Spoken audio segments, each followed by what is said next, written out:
Good morning. I am Gary Rosen. My pronouns are he and him, and you are very welcome here at Unitarian Universalist Church of Palo Alto. We gather, our different paths entwine to deepen our spiritual lives, nourishing connection, learning from each other, caring for each other, tending to our world. And in case some people come in, don't forget to sort of scooch in towards the middle to open up some space for people that come, particularly some that might have larger families. If you're here in person and have any questions about Unitarian Universalists or about this congregation, stop by the welcome table with a blue tablecloth, which I think is outside on this lovely day, and chat with a friendly member of our membership team.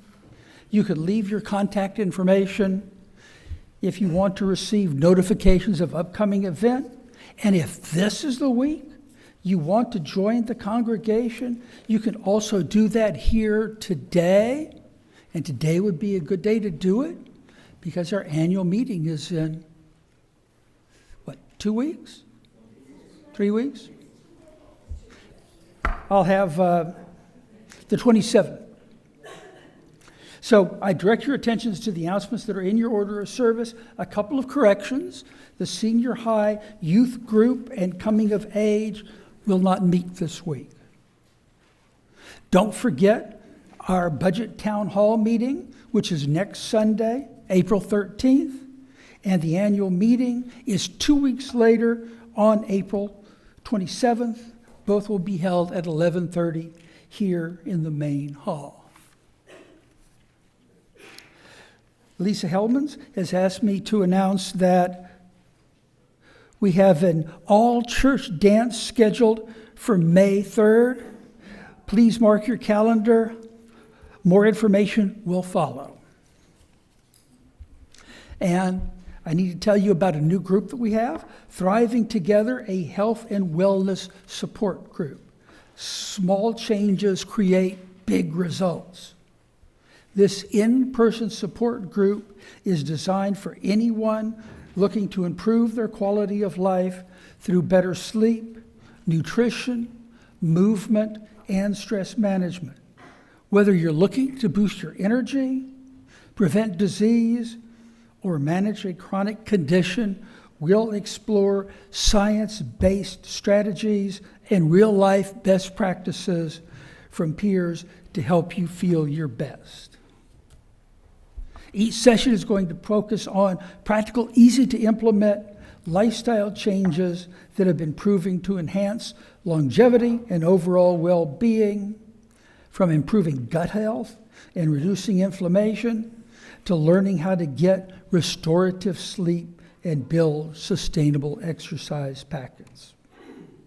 So join us to learn, connect, and thrive together. They will meet the first Sunday of each month in the fireside room off the patio. Hope to see you there. Our pulpit guest this morning is Reverend Mr. Barb Greve. He earned his Master's of Divinity at Starr King School for the Ministry and is a board-certified chaplain. At present, he serves as hospice chaplain with Kaiser Permanente, as well as on the boards of Meadville Lombard Theological School and the UU Study Network. And from August 27 to June 2017 to 2020, he served as the volunteer co-moderator of the UUA Association of Congregations. Closer to home, in the 2018-2019 year, he served as sabbatical religious educator here in Palo Alto. Welcome back. And now, yes? Yes, please. Thank you. Hi, I'm Richard Height. I think most of you know me. I'm on the stewardship committee, And yeah, I'm here to talk about our pledge drive. As of last Friday when we met, we had received 114 pledges, and we had pledges totaling $438,000.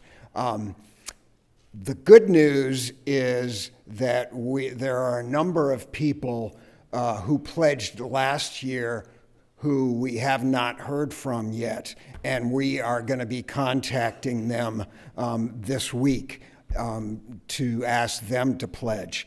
However, the challenge is we are still well short of the goal that we really need to keep this church vibrant and functioning well. So I want to encourage those of you who have not pledged yet to pledge this week, pledge today if you can. If you have already pledged, you might want to consider an additional pledge. We really need your support. And when you do this, I want you to think of all the wonderful things that you get from this church. I don't have to tell you how wonderful it is that we get to hear Veronica so often. I'm in the choir. I hear Veronica all the time. But one of the joys that I have in choir also is that I get to sing some really great music. If you were here last Sunday, you heard the choir sing Underdog. And to be quite honest, we really weren't fully prepared to do a great job on Underdog, but we did a very creditable job, and that is thanks to our wonderful music director, Bruce, who can bring out the best in the choir and get us to sing something that and when we do it next time, we're going to kill it. So, but those are just two people. Think of all that Jeff does for us. Think of what Enrique does for us. Think of the great children's sermons and stories that you've got from Reverend Cat. We have some wonderful people here that we are supporting. This is going to be a really exciting year for all of us. And when you give, you are supporting our vision for this church. You're supporting all of our personal journeys. I'm supporting yours. You are supporting mine. So please pledge soon as you can. We have a budget town hall next week where Kevin will lay out the numbers for you. I don't really want to go into the numbers. I just want to encourage you to do it for all of us. Thanks. Yes, please. We need to have Kevin update his numbers for the budget. And now, let us begin our service.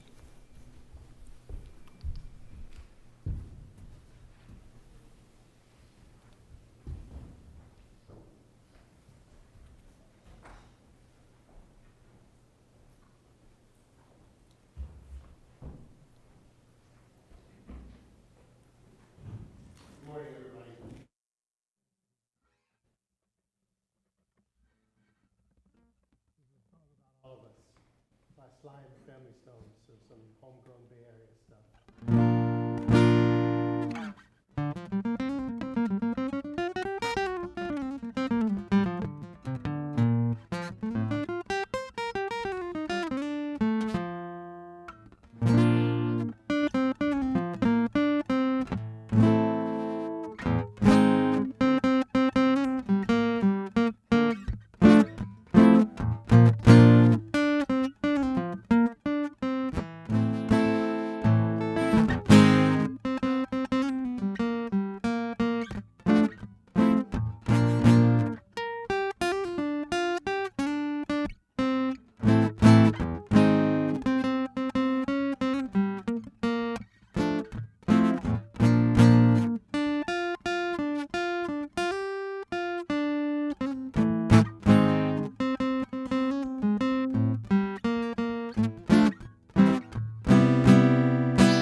If you have a chalice there with you at home, please light it along with me.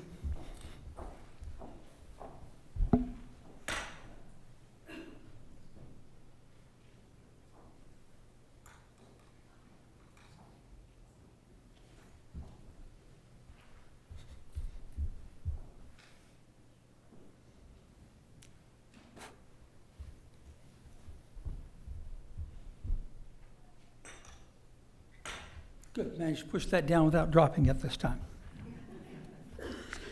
Our chalice lighting words are from Eric Heller Wagner. Blessed is the fire that burns deep in the soul. It is the flame of the human spirit, touched into being by the mystery of life. It is the fire of reason, the fire of compassion, the fire of community, the fire of justice, the fire of faith. It is the fire of love burning deep within the human heart, the divine glow in every life.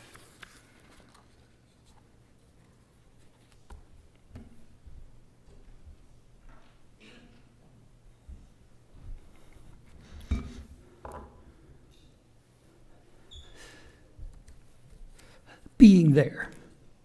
You don't always need to know what you should say or find the right words. Sometimes you only need to sit and listen. Let others tell you what they need to say. It may be enough to sit in the same room and share the silence. As we follow the sound of the bell into silence, please allow ourselves to arrive here fully.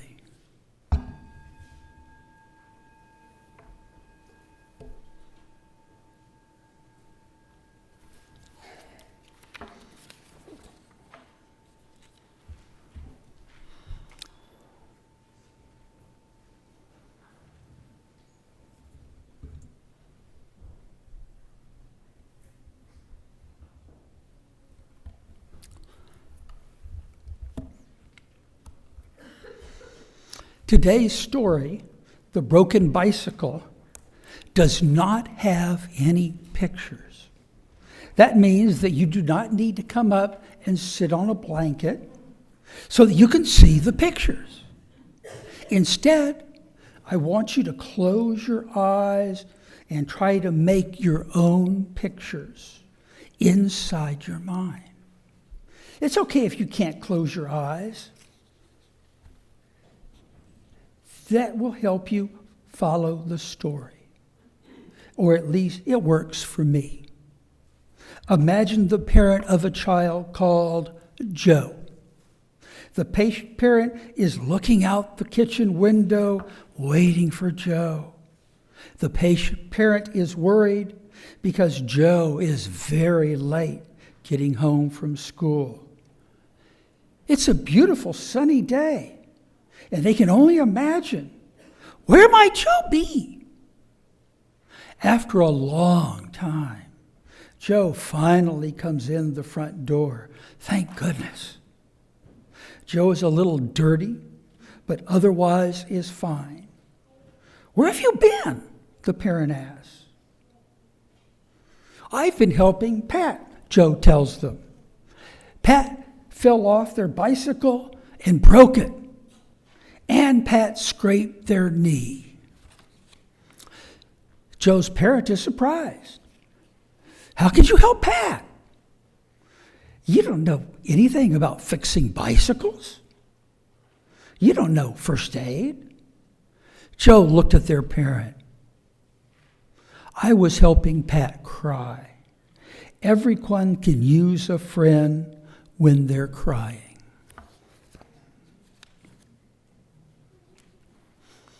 Now, would you please stand as you are able or willing and join us in singing our first song, When Our Heart is in a Holy Place, number 1008 in the Teal hymnal.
That's right.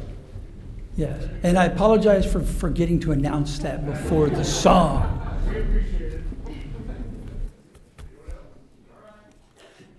Now, if you can now stand as you are able or willing and join us in singing, Come Sing a Song With Me, number 346 in the Gray Hymn Book.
Before I start our reading, let me just say what a delight it is to be back here with you today.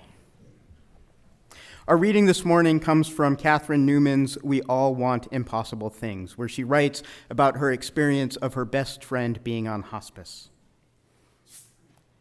In this excerpt, she says, Laura, the chaplain, says, breathe in acceptance and breathe out peace.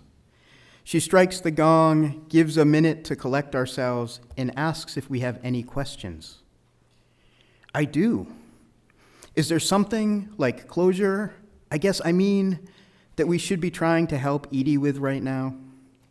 Laura nods, smiles at me kindly, and says, You're really just along for the ride at this point. You don't need to search for meaning on her behalf, for finality. Whatever Edith needs to do now is what she's doing. It's not really about you. I nod, ashamed. I don't mean that unkindly, Laura continues. She touches a kind of pale purple stone that's hanging at her throat. I just mean that Edith doesn't want to die. She's not fully at peace with the idea, so she might not come to anything that feels satisfying. She might not make meaning of her life and death. She might, of course. I mean, we always hope for that because it makes us feel better. But she might not. We're all quiet for a moment. Anyone else, Laura asks. Alice and Jude shake their heads. I have another question, I say. Sorry, but will the doctor be with us when she dies? Or will you? I think I don't understand how this works. Laura nods. It depends on what you need to some extent, on who's around. Even as she's speaking, I realize that I'm still thinking of birth, how it's nurses and friends and partners until the last moment when the doctor swoops in for the delivery. Are we just going to midwife Edie on our own? Are we capable of it? I think I'm just worried that I, don't have this particular skill set, I admit. The only skill set you need now is love, Laura the chaplain says, and you definitely have it.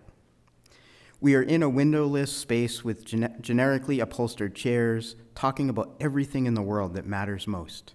It's absurd, this conversation, and also utterly profound, like the existential version of putting nutritional yeast on popcorn.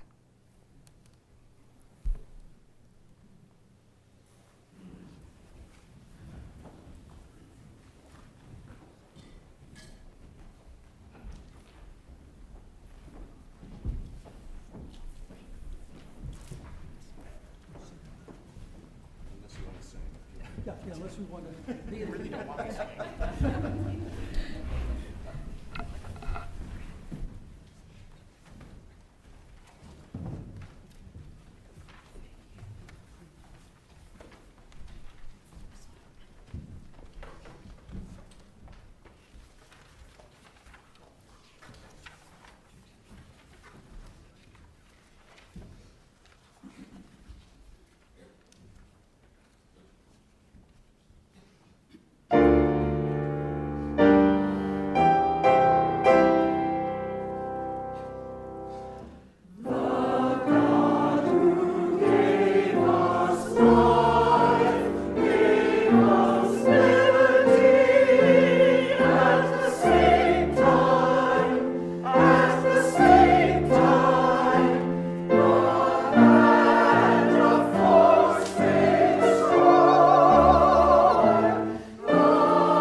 Before I begin, let me assure you that the stories I'll tell in this sermon are told either with permission of the patient or their family, and that all personal identifying information has been changed to protect their privacy, lest you think that you might ever end up in a sermon without my permission, or without your permission.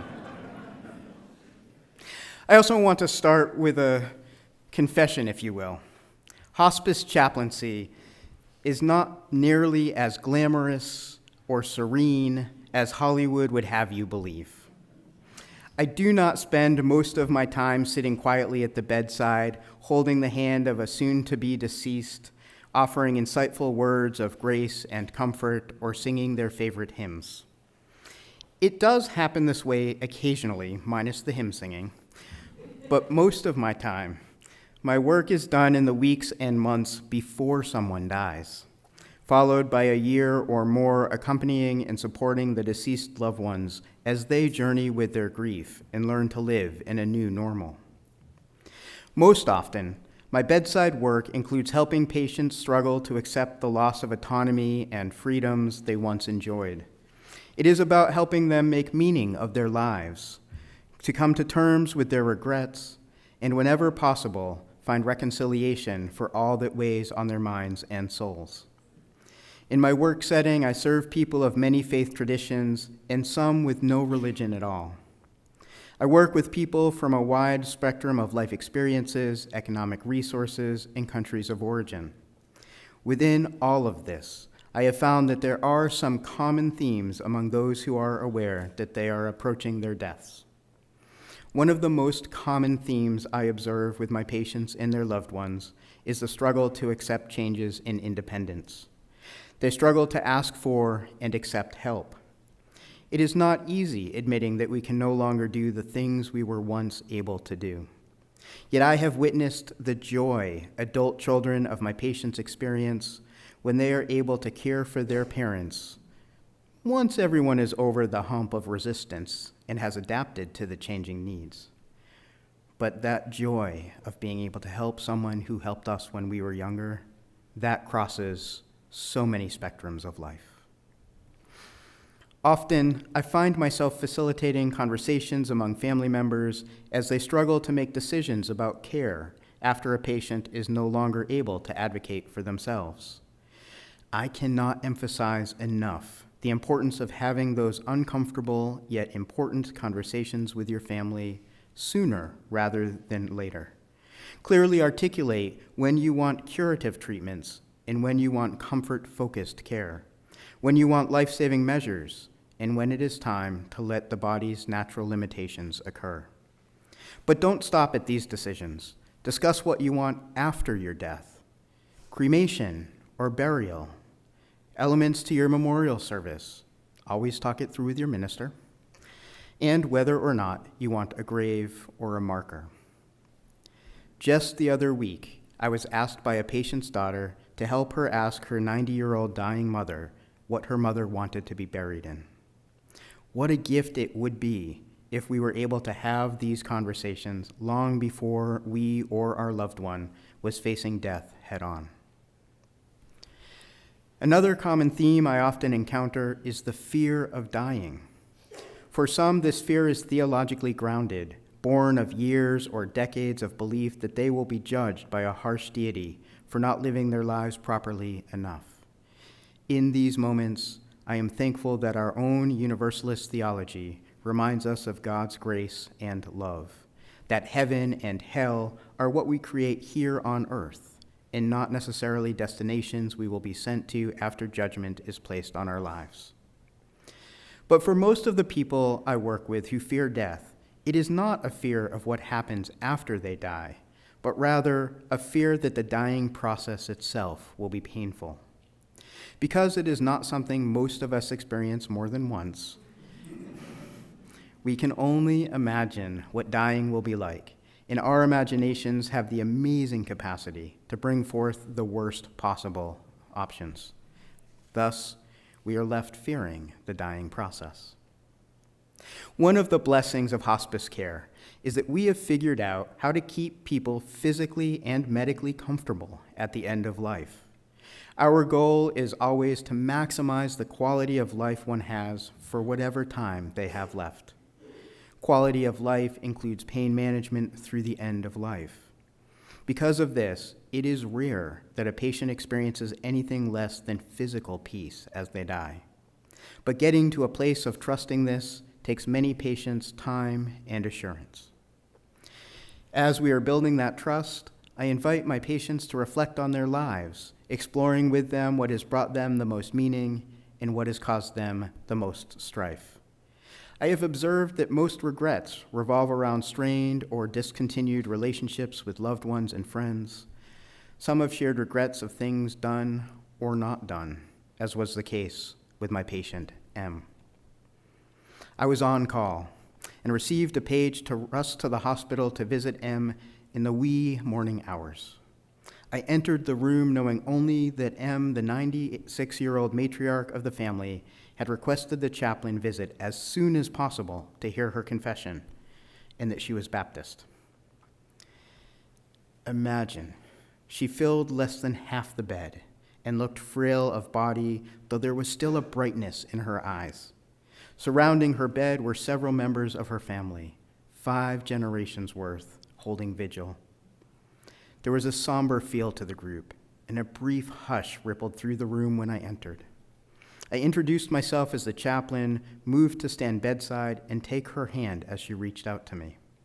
I asked her if she'd like to speak privately or in front of her family.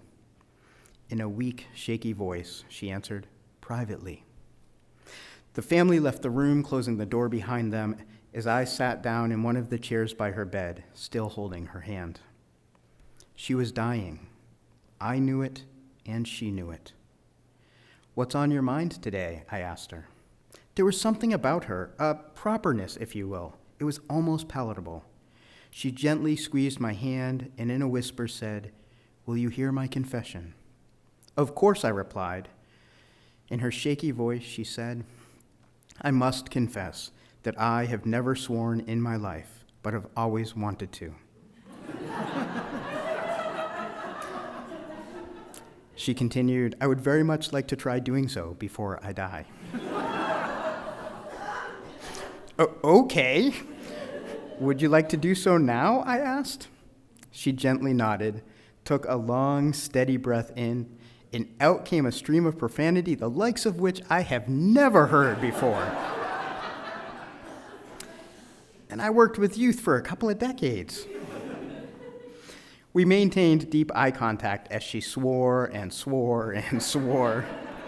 And as she whispered the last few words, we smiled and broke into silly giggles. She squeezed my hand, said, "Thank you, bring my family back in." Then she closed her eyes and breathed her last breath. As I reflected on my visit afterwards, I wondered how her life might have been different if she had chosen to swear earlier in her life. Would that have changed the ways her family interacted with and loved her? Would she have found the same level of glee at the end of life? Who knows? Another of my patients, Dee, taught me about the importance of not waiting until the very end to do that which we've always dreamed of doing. By the time she and I met, she was too weak to walk any distance beyond the width of her bedroom. She was in her early 90s and was declaratively not a religious person, though was delighted that anyone would come to visit her. For several visits, she would just stare at me and say, "What am I supposed to say, Padre?" And I would say, "Whatever's on your mind." Then one day I noticed on the bookshelf on the other side of her bed was a cribbage board, and we began to play cribbage together throughout our visits. And out came bits and pieces of her life story. One of my favorite stories was from her 80th birthday. She shared with me that as a young woman, she had always wanted to experience being on the beach with the sun shining down upon her naked body. Shortly before her birthday, she fell ill and decided that before she was too sick to do so, she would go to a local nude beach.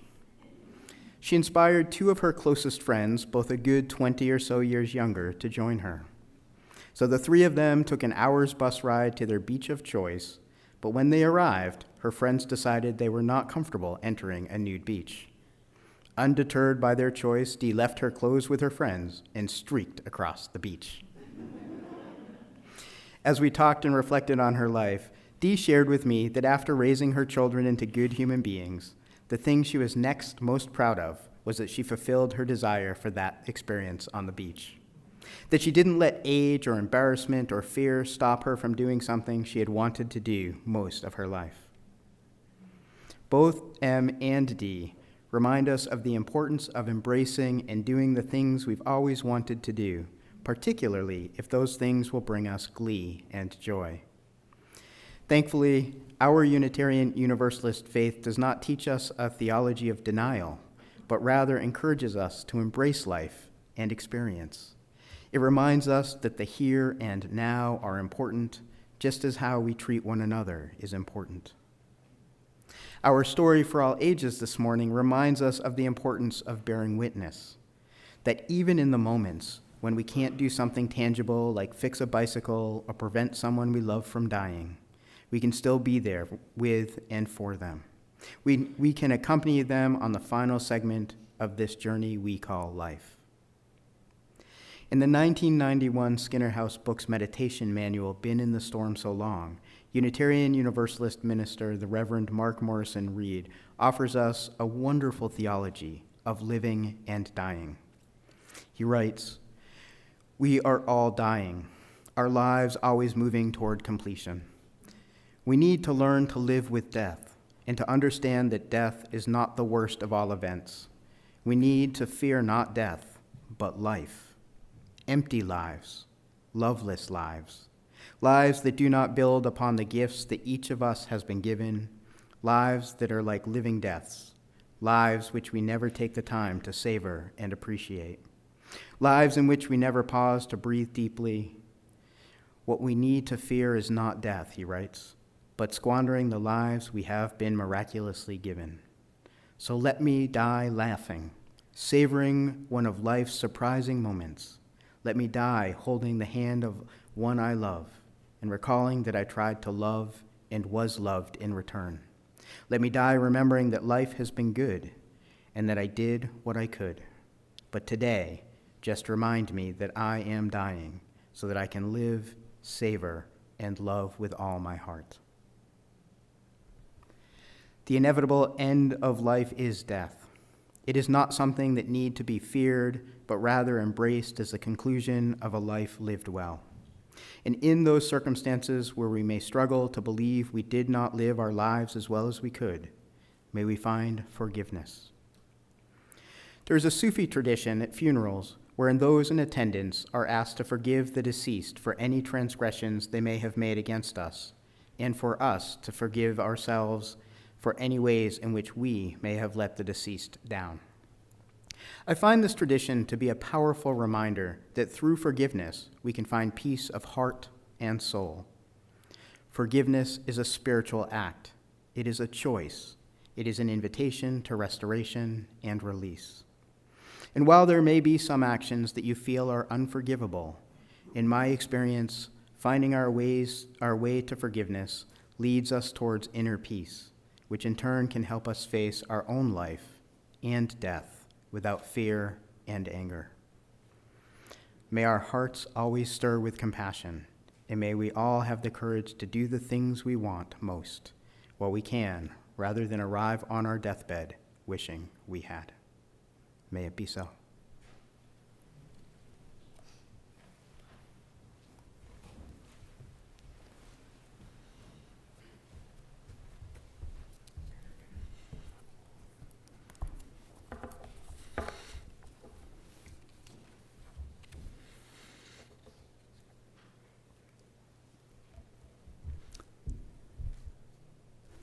Thank you, Reverend. And now it's time for the morning offering for the work of the church and our supporting obligations, and instructions for how to give if you want to give paperlessly or give online or in your order of service.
Now I ask you to join us in a final song. We give thanks, number 1010 in the Teal hymnal.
And as we extinguish our chalice, may you live, savor, and love with all your heart.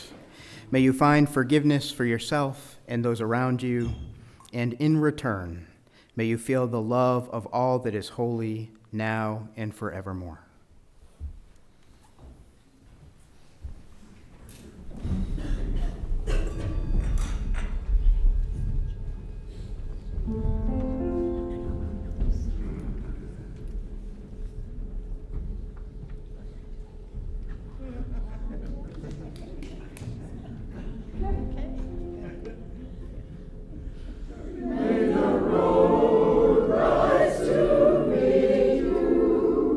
May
Thank you. And now, whether online or here in the main hall, please stay after the benediction for our conversation time. We all begin with greeting time, a chance to speak to someone you haven't met before or haven't seen for a while.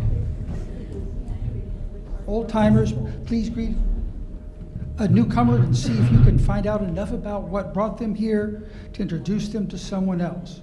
Now, if you are online, please unmute yourself, turn on your video, and, quote, touch hands virtually like this. While we say our benediction together. And if you're in the main hall, please do what you're already doing. Join hands to show that you are connected in spirit and cross hands over your heart otherwise. Go out into the world in peace. Be of good courage. Hold fast to what is good. Return no one evil for evil. Strengthen the faint-hearted. Support the weak. Help the suffering. Rejoice in beauty. Speak love with truth and deed. Honor